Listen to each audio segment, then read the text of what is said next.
자, 인사드리겠습니다. 안녕하십니까? 저는 수학을 가르치는 정진우입니다. 네. 아, 네, 감사합니다. 스스로 답을 찾는 수학 공부법의 저자이기도 하고요. 오늘 시간이 약간 받은 것보다 조금 지체된 것 같아서 그 질의응답 시간이 없을 수도 있을 것 같아요. 근데 제가 저 다음에 나오시는 최승혜 소장님 그 입시 설명을 제가 같이 듣고 갈 거거든요. 그래서 마치고 혹시 궁금한 점 있으시면 저한테 물어봐 주시면 제가 성심성의껏 말씀드리도록 하고요. 그리고 그 가장 먼저 질문해 주시는 두 분 아니면 선착순으로 해서 제가 요 책 선물로 드리도록 하겠습니다. 네. 자, 시작을 하겠습니다. 저 네이버에 정진우 작가라고 검색을 해주시면 제 프로필 보실 수가 있고요. 유튜브도 운영을 하고 있고요. 제대로 한지는 얼마 안 됐습니다. 구독자는 많지 않지만 양질의 정보를 우리 아이 수학 어떻게 하면 잘할 수 있을지, 그리고 교재는 어떤 걸 쓰면 좋을지, 어떤 학원이 좋은지, 어떤 학원은 좀 피했으면 좋을지, 이런 것들을 좀 말씀을 드리는 채널을 운영하고 있고요. 그 외에 블로그도 있는데 지금은 많이 올리고 있지는 못하고 있는 상황입니다. 어쨌든 유튜브 블로그도 운영을 하고 있고요. 제가 글이나 말로 남에게 이렇게 정보를 전달하는 것을 좋아하는 편이라 세 권의 책을 쓴 바 있습니다. 그 중에 좀 전에 보여드렸던 스스로 답을 찾는 수학 공부법이라는 책을 제가 쓴 바 있고요. 이 책이 예스24 교보문고 알라딘에서 공부법 베스트셀러 2위와 3위에 오른 바가 있습니다. 제가 이제 책을 쓰게 된 계기가 학부모님들도 그렇고 이제 학생들도 그렇고 어떻게 하면 수학을 잘할 수 있나요? 라는 질문을 정말 많이 들었거든요. 제가 수학 강사를 하기 이전부터 과외할 때도 그렇고 아니면 그냥 학생일 때도 어떻게 하면 수학을 잘할 수 있는지 얘기를 정말 많이 들었어요. 그래서 이렇게 하면은 수학을 잘할 수 있다라고 좀 집대성을 했고요. 또 아이들에게 수업 첫 시간에 우리는 이렇게 수학을 공부할 거고 이렇게 할 거야. 막 이제 학원에서는 다들 그런 얘기를 많이 하고 저도 하는데 그 이전에 우리 아이들이 어떻게 이렇게 공부하면 실력이 오르겠다, 성적이 오르겠다는 확신을 갖고 있는 아이와 아니면 그냥 학원 가서 그냥 공부하고 숙제하고 해야지 하는 아이랑 이게 임하는 태도가 다르고요. 그리고 해오는 숙제 양이 이전과 다릅니다. 그래서 아이들에게 어떻게 하면 수학을 잘할 수 있는지 명확하게 제 비전을 알려주고 이렇게만 하면 너 수학 요 정도 하지? 이거보다 더 잘할 수 있어. 그리고 성적 잘 받을 수 있어. 이렇게 동기부여도 시켜주고 아이들에게 확신을 주면 애들이 수학을 대하는 태도도 다르고요. 그리고 좀 더 숙제도 많이 해오고 오답도 많이 하는 결과를 보이고 있습니다. 그래서 첫 수업 때 이 확신을 주려고 저는 항상 노력을 하고 있습니다. 간단하게만 말씀드리면요. 어떻게 하면은 수학을 잘할 수 있는지에 대한 핵심적인 아이디어를 한 문장으로 할 수 있는데 이렇게 하면 좀 와닿지 않을 것 같아서 제가 그림 하나를 가져왔습니다. 2021학년 수능 나형 28번 문제고요. 문제가 있어요. 문제가 있고 그 다음에 글씨도 여러 개가 있고 그림도 있습니다. 그럼 우리 아이들이 이 문제를 대할 때 어떻게 하면 수학을 잘할 수 있는지 제가 간략하게 보여드릴게요. 먼저 문제를 보고서 이거 원의 방정식이네. 그리고 2차 함수가 있네.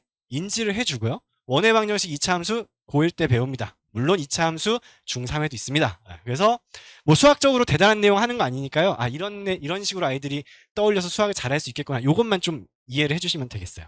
그래서 요건 함수의 극한을 물어보고 있네.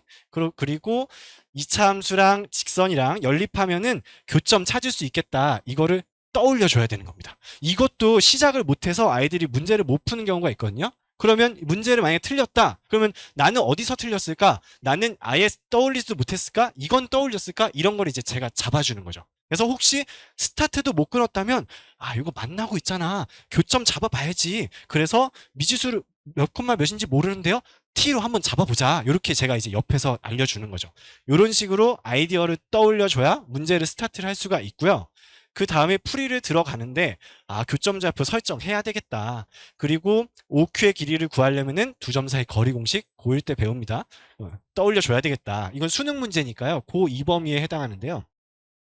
그래서 요거를 이 식이랑 연립해서 정리하면 교점의 좌표 설정해야겠다. 이걸 못 떠올리면 여기서 문제가 막히는 거거든요. 그래서 이런 거를 지금까지 배운 개념들을 잘 떠올려서 문제에 활용할 수 있는 능력을 길러야 수학을 잘할 수 있다고 하겠습니다. 그래서 점과 직선 사이의 거리 공식도 활용을 해줘야 되고요.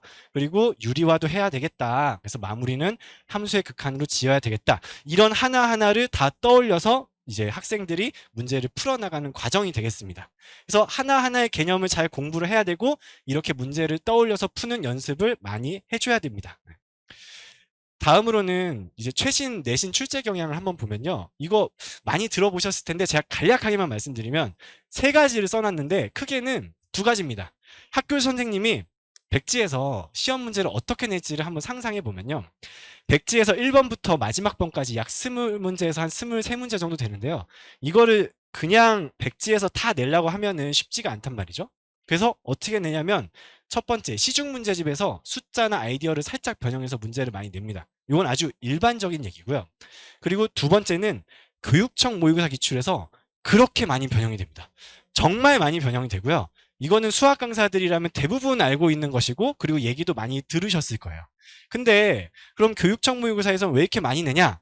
이제 학교 선생님 입장에서 다시 생각을 해보면 백지에서 문제를 내는데 변별력을 안 주면은 100점이 쏟아지면 이제 이 동네 아이들은 공부를 좀 많이 한 학생들이 좀 있으니까 100점이 많이 나올 수 있거든요. 100점이 많이 나오면 1등급이 사라집니다. 그러면은 우리 학생들이 우리 학생들이 다른 학교와 경쟁을 할 때 1등급이 사라지면 상대적으로 불리하겠죠. 그러니까 학교에서는 어떻게든 4%의 변별을 주기 위해서 노력을 합니다. 그러면 이제 어렵게 내야 되는데 머릿속에서만 어렵게 내면은 이게 맞네 틀리네 이렇게 시비 논쟁이 붙기가 쉽거든요. 근데 전국연합학력평가 그리고 전국교육청 모의고사 여기서 문제를 가져오면 여기서 어려운 문제 킬러 문제라고 하는 문제를 가져와서 숫자만 살짝 바꿔도 아이들이 엄청 어려워합니다. 이게 모의고사에서는 사실 100분 중에 30문제 중에 한 문제거든요. 100분의 시험 시간이 있는데 학교 시험은 보통 50분이기 때문에 굉장히 짧단 말이죠. 그래서 이런 거 두세 문제만 갖다 놔도 굉장히 어려워합니다. 그래서 교육청 모의고사 기출이 쏟아져 나오고 있다. 근데 이게 1년에 딱 4번 있습니다. 고1 같은 경우는 고1 3월 이제 지금 예비 고1 어머님들 많이 계시니까 3월 모의고사 대비해야 되는 거 아니냐 궁금하실 텐데 3월 모의고사는 중학교 과정이거든요. 그래서 고등학교 내용이 전혀 없습니다. 그래서 이제 우리 아이들이 입학해서 3월에 들어가자마자 보는 시험은 중학교 범위예요. 그러면 중학교 내용이니까 거기서는 시험 문제가 나올 리가 없고요. 그 다음에 6월, 9월, 11월, 고1 때 3번의 시험을 더 보게 됩니다. 전국연합학력평가, 교육청에 대해서 다른 말로 교육청 모의고사라고 하거든요. 그리고 고2에 올라가서 고2 3월에 고1 전범위가 나옵니다. 수상수화가 이제 다 나오는 거죠. 그 다음에 고2 6월부터는 이제 수원수투가 나와요. 수능 직접 출제 범위로 나와서 수상수화만 나오는 모의고사는 다시는 나오지 않아요. 그러면 1년에 우리 아이들이 볼 시험에 이제 학교 선생님들이 많이 뽑았을 게 1년에 6월, 9월, 11월, 3월 딱 4번밖에 없는 거예요. 근데 이게 고2나 고3 같은 경우에는 교육청 모의고사만 있는 것이 아니고요. 수능을 출제하는 그 한국교육과정평가원에서도 모의고사를 내고요. 교육청에서도 모의고사를 내고요. 고2도 수원수투를 보고요. 고3도 수원수투를 봐요. 그래서 이거를 완벽하게 다 숙지하기가 사실상 어려운데 고1은 딱 1년에 4번밖에 없어요. 그 중에서도 킬러 문제가 두세 문제라고 치면 이거 추리면 여기서 무조건 시험 문제 하나 이상 걸리거든요. 그러면 킬러 문제를 내가 완벽하게 맞췄다? 그럼 등급 하나가 올라가는 거예요. 그래서 이 부분을 아주 집중적으로 해야 할 필요가 있습니다. 그래서 이 두 가지에서 대부분의 시험이 출제가 되고요. 그리고 뭐 중상고나 휘문고나 아니면 경기고의 몇몇 문제, 그리고 진선여고 같은 경우는 아예 세상에 없던 정말 세상에 없던 신유형 문제를 내요. 근데 정말 세상에 없는 킬러 문제가 나오면 나도 어렵고 얘도 어렵고 다 똑같이 어렵습니다. 그래서 그거는 1번과 2번 연습을 잘하면 3번은 자동으로 돼요. 이건 어떻게 할 수 있는 문제가 아닙니다. 그래서 1번과 2번 그리고 특히 2번 요거를 좀 소홀히 하는 경우가 있는데 그래서 특히 2번을 강조해서 방학 때 본학기 말고요. 방학 때 충분히 연습을 하고 본학기 때 변형 문제를 또 연습을 해야 우리 아이가 한 번 봤다고 숫자 박아서 다 맞히면은 너무 좋겠죠. 근데 그게 쉽지 않은 게 사실이니까요. 그래서 아주 반복 학습을 하면은 고1 내신만큼은 약간의 암기를 더하면 좀 등급을 잘 받을 수가 있습니다. 근데 제가 개인적으로는 수학을 암기해서 공부하는 걸 별로 좋아하진 않거든요. 완벽한 이해를 바탕으로 해서 이제 암기를 얹으면 좋겠는데 근데 고1은 문제를 좀 반 암기하면은 성적을 받기가 좀 쉽습니다. 그래서 저는 요거를 요 세 가지 부분을 중점적으로 하고 있고요. 그래서 교재 준비도 이에 맞춰서 일단 방학 때는 1, 2번에 해당하는 뭐 개념 공부하고요. 제 개념 교재, 제 자체 교재 표지인데요. 또 이제 여자아이들 같은 경우는 남자아이들도 마찬가지지만 교재가 못생기면 저 들은 얘기인데 이제 앞 페이지를 찢어 갖고 다닌다고 하더라고요. 좀 창피해가지고. 그래서 제 친구인데 친구가 앞 페이지 찢어 갖길래 야, 앞 페이지 어디 갔어? 그러니까 말을 못 하더래요. 알고 보니까 참 좀 자기 막 얼굴 사진 넣어갖고 저도 처음에 그렇게 했었는데 나 넣어갖고 좀 창피해갖고 막 그랬다 하더라고요. 어쨌든 그래서 아이들이 좀 친숙하게 다가가고자 이제 문제집도 좀 시중 문제집처럼 할 수 있게 교재 그 표지도 칼라 그리고 좀 안에 내지도 좀 칼라 해갖고 아이들이 좀 그래도 한번 더 들춰봐라 라는 마음으로 만들었고요. 그래서 1, 2번은 제가 방학 때 개념 공부하고 그 다음에 방금 제가 강조드린 전국연합 기출 학력 평가 이거 시중 교재로는 자이스토리 마더텅 있고요. 그리고 EBS에서 나온 전국연합 학력 평가 문제 딱 3개, 3종류 있습니다. 이게 수상수하는 수능 직접 출제 범위가 아니라서 이제 출판사에 다 다루지는 않고요. 대표적으로 자이스토리라고 보시면 되고요. 근데 자이스토리는 이제 또 쉬운 문제가 너무 많아요. 유형별 문제집으로 구색을 맞추려다 보니 근데 그러면은 쉬운 거 맨날 풀면 아이들은 은근히 좋아하거든요. 왜냐면 다 맞히니까 많이 맞히니까. 근데 계속 맞히면 10문제 풀었는데 9문제를 맞히면 이건 실력이 올라가는 게 아니고 실력을 그냥 확인하는 겁니다. 이번에 틀리고 다음에 맞춰야 이제 실력이 올라가는 거거든요. 그래서 너무 쉬운 건 좀 쳐내고 요 문제는 좀 강조해야겠다 해서 자체 교재를 뽑았고요. 그래서 방학 때 1, 2번을 공부를 하고요. 이제 본학기 들어가서는 제가 추월차선이라고 하는 유형 문제집 중에서 시중에 있는 문제집 중에 비슷한 문제 정말 많거든요. 이 중에서 시험에 진짜 잘 나오는 문제 엑기스로 뽑아가지고 추월차선, 서행차선 아니고 추월차선을 달려보자 해서 추월차선이라고 했고요. 그 다음에 이 동네 내신기출, 강남 내신기출 난이도별로 구성을 해서 이렇게 하고 마무리는 서술형 대비까지 잡고 이제 시험에 들어가는 스케줄로 정규반을 운영하고 있습니다. 그래서 제 수업 특징 간단하게 말씀드리면요. 복습 테스트 있습니다. 오자마자 지난 시간에 봤던 거 테스트를 보고요. 주요 문제는 제가 아주 어려운 건 즉시 풀어주고요. 그리고 모르는 문제 있을 수 있거든요. 그리고 해설을 봐도 이해가 안 가는 문제 있을 수 있습니다. 그러면은 클리닉 시간을 통해서 개별 질문으로 해결을 하고 있고 제가 직접 클리닉을 하고 있습니다. 이것만 듣고 가셔도 오늘 이제 귀중한 시간 내주셨는데 귀중한 정보 얻어가실 수 있다고 생각을 합니다. 우리 아이들이 문제를 풀 때 예를 들어서 센을 풀었어요. 센을 풀면은 한번 풀고 센 다 풀었으니까 다음에 일품 풀어야지. 일품 다 풀었으니까 블랙라벨 풀어야지. 블랙라벨 풀었으니까 고쟁이 풀어야지. 이렇게 권수를 늘리거든요. 어머님들도 뭐 했어 이렇게 생각하실 수 있는데 근데 예를 들어서 센을 풀었어요. 우리 학생들이 무시하는 센 B를 풀었단 말이죠. 예를 들어서 근데 내가 몇 살인데 센 B를 해? 라고 하는데 100점 만에 자신 있어? 아니면은 이거는 센 C 단계가 진짜 어렵거든요. 애들 무시해도 보통 이제 중등 선행반 보면은 뭐 정석 RPM 그다음에 실력 정석 센 하는데 센 B밖에 안 해요. 센 C 하는데 거의 제가 못 받고 그러면 그래도 만약 했다 하더라도 그거 풀어서 90점 이상 나오면은 이 동네 내신에서도 2등급 안쪽 들어간다 저는 자신해요. 너는 봤다고 생각하지만 내가 똑같이 문제를 줄 테니 한번 풀어볼래 했을 때 90점 이상 나오는 경우가 정말 적어요. 그런데 그런 인간 망각의 동물이기 때문에 이해를 하는데 그럼 이렇게 문제지를 한번 풀었어요. 그리고 학원에서 시키니까 아니면은 뭐 본인 스스로 틀린 문제를 다시 오답을 해서 백지에 정답을 냈습니다. 그러고 나서 한 달이나 두 달이나 6개월 후에 틀린 문제만 다시 풀게 하잖아요. 100점이 절대 안 나옵니다. 제가 장담할 수 있는데 절대 안 나요. 근데 저번에 틀렸는데 그때 오답했죠. 근데 이번에 또 틀릴 수 있어요. 그래서 그 문제를 또 다시 오답을 합니다. 그래서 이거를 시간이 또 지난 후에 한 번 더 풀게 하면 4번과 6번만 되겠죠. 이번엔 저번에 틀렸던 게 맞았습니다. 이게 실력 향상이고 성적 향상입니다. 근데 저번에 틀렸는데 이번에 또 틀렸어. 그러면 문제집을 3바퀴를 돌렸는데 3번 틀렸습니다. 이거는 본인의 약점 중에 약점이 되겠죠. 이거를 채워야 이렇게 3회독에서 4회독을 한 문제집을 가지고 해야 완벽하게 이 문제집에 있는 모든 개념과 모든 그 유형의 문제를 자기 것으로 만들어봤다고 할 수 있거든요. 그래서 이렇게 공부를 하는 게 맞아요. 그리고 왜 N 회독을 하라고 하잖아요. 그러니까 2번, 3번 같은 문제집을 보라는 건데 그게 1번부터 끝번까지 3번을 다 풀라는 얘기가 아니고요. 그러면 맨날 맞았던 거 맨날 풀면 뭐 동그라미 치니까 신은 나겠죠. 근데 그거는 실력이 올라가는 게 아니고요. 틀린 문제만 다시 봐야 됩니다. 그래서 틀린 문제를 다시 풀고 2번 틀린 거, 3번 틀린 거 다시 봐야 되는데 이 작업은 학원에서 해주지 않아요.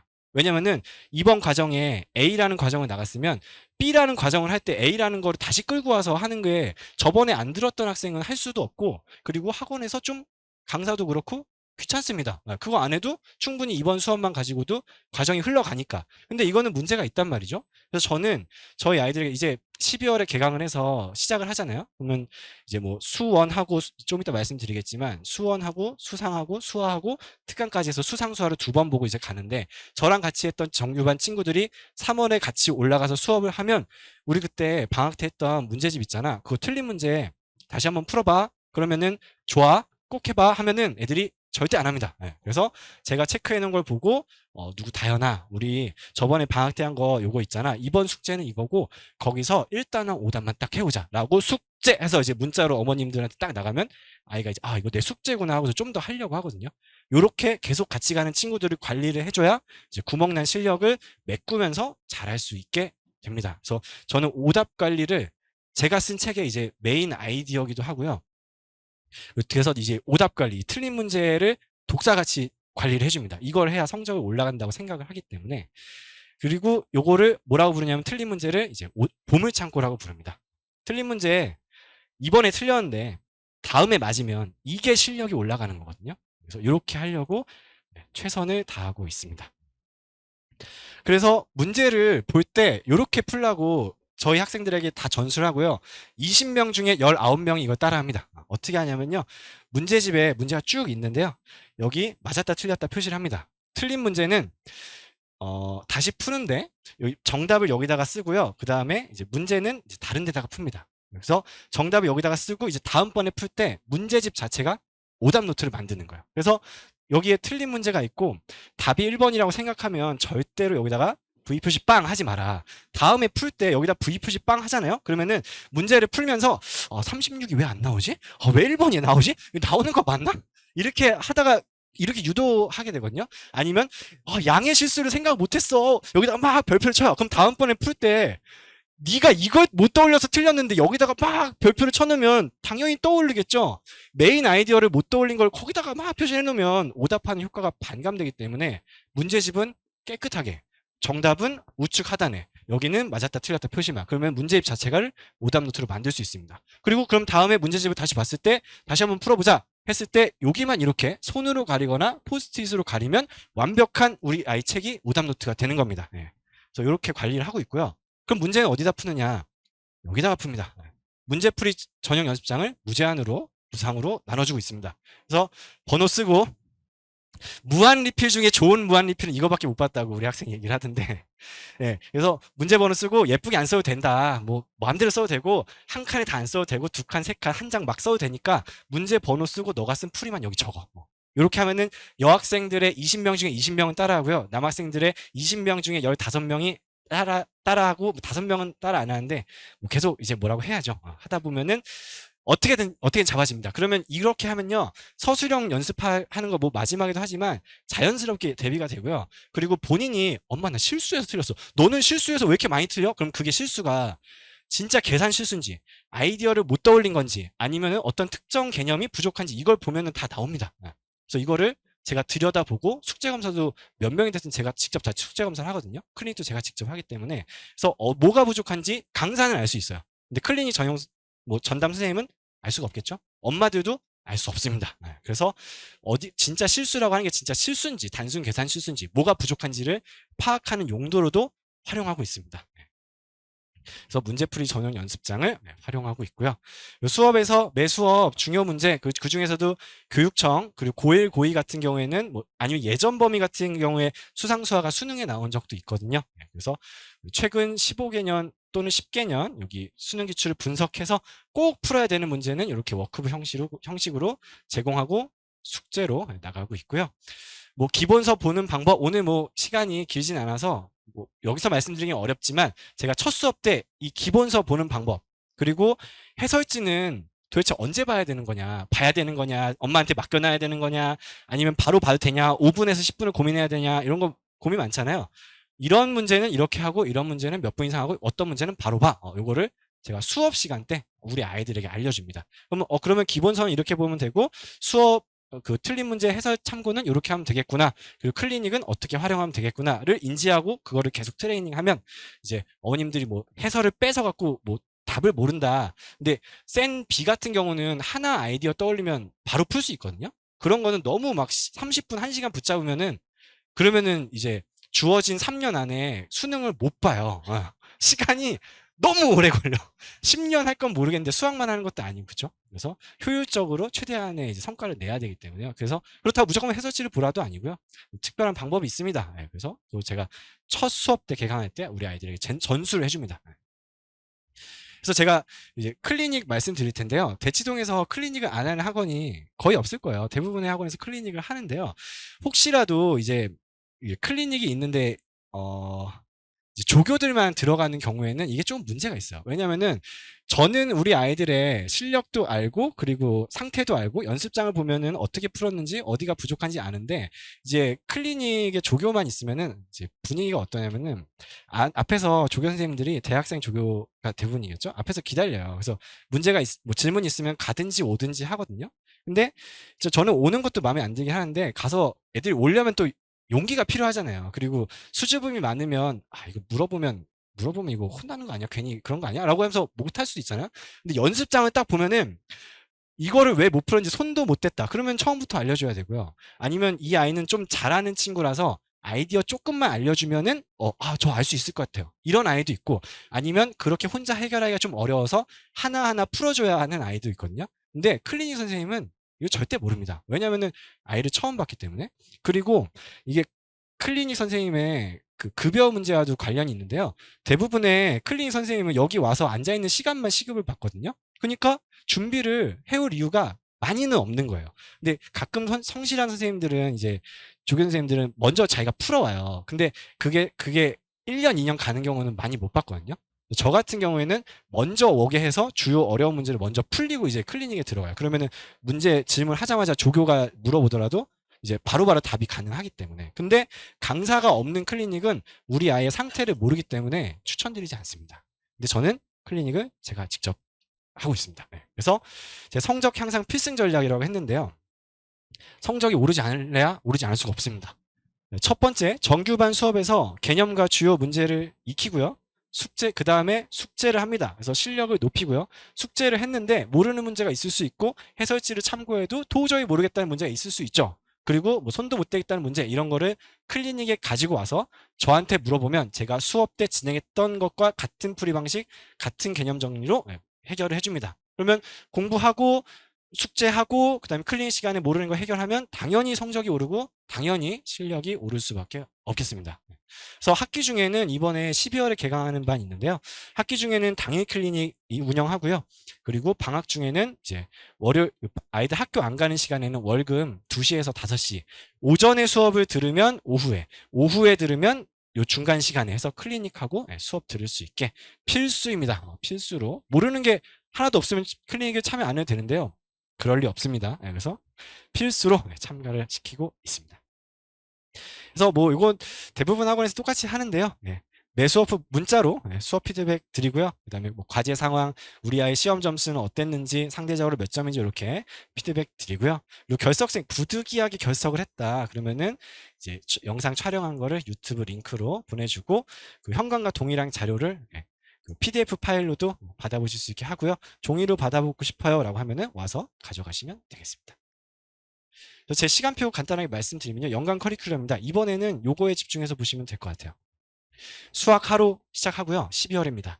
그 다음에 1월, 2월 묶어서 우리 아이들 이제 정규반, 저녁반에서는요. 수하, 실력반, 그다음에 수원, 개념을 한번 했다 하더라도 코사인 법칙 유도할 수 있어? 하면은 애들 막히면 보내주세요. 개념반, 개념 확실하게 다져야 됩니다. 지금 안 다지면은 시간이 많지 않아요. 그래서 개념 다지고 그 다음에 여기 그 아까 강조드렸던 수상화, 교육청 기출 가지고 엑기스 하고요. 그 다음에 이제 오전에는 수학상 좀 아이들 몇 번 봤을 거예요. 그래서 그 중에서도 좀 시중 문제집에서 이런 거 잘 나온다. 이거는 수준을 말씀드리는 거고요. 그래서 수학상으로 갑니다. 그러면 이제 우리 아이들이 정규반 12월에 스타트를 같이 해서 저랑 같이 공부를 하게 되면 수하 2번 보고요. 그 다음에 수상 두 번 봅니다. 그래서 3월 개학하기 전에 수상 두 번, 수하 두 번, 그리고 수원 한 번 보고 이제 스타트를 하게 되겠습니다. 그래서 이제 여름방학 때는 수원 한 번 더 보고요. 이제 다음 학기 바로 수하니까 수하 보고요. 그리고 겨울에 수원을 또 두 번을 돌립니다. 그러면은 수원을 혹시라도 이번에 처음 본다 아니면은 한 번 보긴 봤는데 끝까지 안 봤어요 라고 하더라도 한 번, 두 번, 겨울방학 때 두 번 더 해서 총 네 번을 보고 이제 다음 학년 2학년 1학기 올라갈 수 있고요. 이렇게 말씀드리면 수투는 안 하나요? 이제 어머님들 아이들의 상태를 보셔야 되는데요. 이제 이게 욕심낸다고 될 문제가 아니에요. 이게 야 수트까진 봐야 되는데 저도 유튜브에 수트까지 보라고 했거든요. 근데 이게 상황에 따라 달라요. 우리 아이가 이제 수하를 한 번 보거나 센 정도 봤는데 잘 이해가 안 간 것 같아. 아니면 부족한 것 같아. 아니면 오답 정리 똑바로 안 했어. 근데 야 수트까지 봐야 된대. 그래가지고 수원 수트를 막 특강에 수원 수트 정규 월화수목금 막 이렇게 하면은 어려워요 이게. 그래서 우리 아이가 선행이 좀 잘 됐다 하면은 이제 수트까지 나가는 그런 반에 맞춰서 이제 설정을 해주시면 되고, 수하부터 다 져갖고 수원 살짝 본 것 같은데 한 번 본 것 같은데 좀 흔들려, 개념 흔들려, 얘 코사인 법칙 증명 못한대. 그러면은 보내주세요. 그러면은 이렇게 하면은 2학년 1학기까지 충분히 뭐 지금 실력에 비해 훨씬 더 잘 볼 수 있거든요. 그리고 2학년 2학기에 해당하는 수투는 이번 넘어서 겨울방학, 고1 겨울방학 때부터 해도 최소 두 번은 넘게 보고 갈 수 있어요. 그래서 그거는 1년도 더 지난 1년 반도 더 후의 일이니까 일단은 완벽하지 않다. 아직 수투 안 봤다 그러면은 보지 마십시오. 네, 보지 마시고 수원까지만 확실히 해놓고 1년 농사를 잘 지은 다음에 그 다음번에 생각해도 늦지 않겠습니다. 그래서 가볍게 방금 말씀드린 내용이고요. 여기 정규반, 여기 화목반 오전에 있고요. 나눠드린 브로셔에도 설명이 되어 있습니다. 예, 특징으로는요. 공부법 베스트셀러 스스로 답을 찾는 수학 공부법의 저자. 네, 접니다. 네, 제가 수업을 하고요. 예, 그리고 고1 내신에서 상위권 성적을 받기 위한 필수 개념 복습합니다. 그리고 제가 친절한 설명으로 유명합니다. 그래서 같은 문제를 두 번, 세 번 물어봐도 언제나 똑같이 근데 똑같은 설명을 하면 안 되겠죠. 저번에 이렇게 설명했는데 또 똑같이 하면 또 못 알아들을 가능성이 있으니까 조금 각도 바꿔서 처음 듣는 것처럼 이렇게 친절한 설명을 해주고요. 그리고 대치동리신에서 꼭 필요한 지름길 풀이 이거 뭐 정석적인 수학 아닌 거 아닌가요? 라고 말씀하시는데 하는 분도 있는데 이거 모르고 가면 진짜 안 돼요. 그래서 이런 문제 진짜 많이 나오는데 이거는 이렇게 풀면 빨라. 몇 가지만 알고 있어도 시험 시간 5분에서 10분을 줄일 수 있으니까요. 정말 웬만하면은 요거는 알아야 된다. 이런 거는 꼭 알려주고 있습니다. 그리고 주기적인 동기부여 아이들 정신교육을 좀 시키고 있고요. 그리고 강사 제가 직접 클리닝을 하고 관리하고 있습니다. 그래서 수업 시간표는 월수금 제가 아주 황금 시간표 월수금을 준비해 놨습니다. 월수금 시간표가 잘 없습니다. 왜냐면은 월금 화목 따로따로 하고 수토 이렇게 따로따로 해가지고 3개 반을 운영하는데 저는 월수금 화목 이렇게 5일간 하고 운영을 하고 있기 때문에 황금의 시간표 월수금 저녁을 확보를 해놨고요. 특강은 화목 해갖고 같이 하면은 이제 월화수목금 수학 이번 겨울방학 때 확실하게 매일매일 공부할 수 있게 설정을 해놨습니다. 수학을 잘하는 분명한 방법이 있고요. 그 방법을 누구보다 제가 잘 알고 있습니다. 어머님도 네 번째 시간이라서 굉장히 힘드셨을 텐데 경청해 주셔서 대단히 감사하고요. 뭐 과정이고요. 궁금하신 사항 있으면 우리 대치다원교육 수학관 전용 번호입니다. 여기로 연락 주셔도 되고 아니면 제 번호 역전수학연구소 번호 제가 받습니다. 그래서 연락 주시면 제가 성심성의껏 답변해 드리도록 하겠습니다. 경청해 주셔서 대단히 감사드리고요. 질문 있으시면 혹시 찾아오시는 순서대로 책을 사인해서 저자의 친필 사인과 함께 드리도록 하겠습니다. 경청해 주셔서 대단히 감사합니다. 감사합니다.